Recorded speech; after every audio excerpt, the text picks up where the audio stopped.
بسم الله الرحمن الرحیم. ټول اوریدونکو او کتونکو ته مبارکه میاشت په مناسبت سره سلام یم. السلام علیکم ورحمت الله وبرکاتو.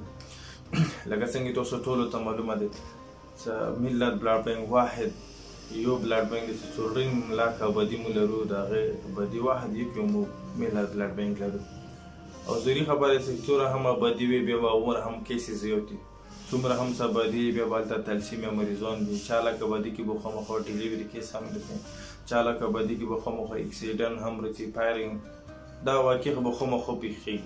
بلکې زموږ چې کومه علاقه ده سنټرل کرم یا لوور کرم د چېرته دغه کیسې زیات دي، تلسیمه شولو ډیلیوري شولو. د دې حوالې سره زموږ هغه ریسورس هم کم دی. موږ سره داسې مریضان دي چې هغه ریګولر هغه وینه غواړي، هغه ته به ریګولر هرې هفتې ته وینه اچوي، هغه به تاسو خپل هم کسو. او دې نه علاوه په ورځ یا دوه ورځې موږ څخه خامخا ډیلیوري یا د اکسیډنټ والا کیسه هم رسي، هغو دپاره هم د وینې ضرورت دي.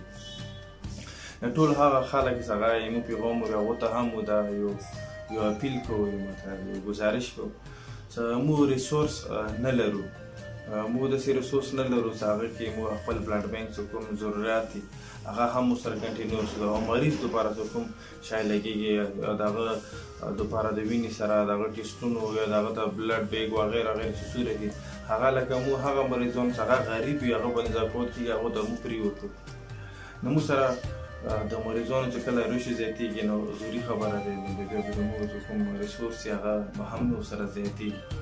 نو ټول هغه ملګري چې هغه زکات ورکولی شي، بختوره میاشت ده، او هغه ملګري چې هغه خیرات ورکولی شي، او هغه ملګري چې هغه وینه ورکولی شي.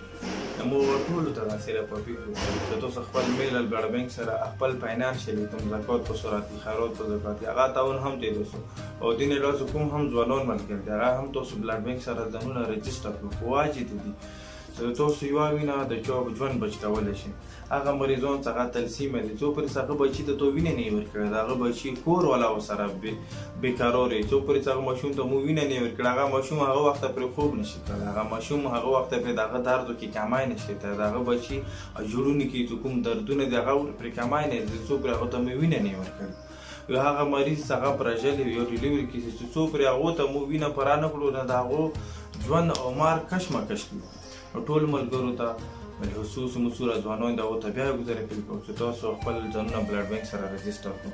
او کوم خلک چې زکات ورکول شي خیرات ورکول شي تاسو موږ ته په اکاونټ باندې هم رسولی شو، او تاسو موږ ته په بلې حوالې سره هم رسولی شو، موږ سره رابطه هم وکولی شو. ډېره مننه، خوشحاله باد، بریالي اوسئ.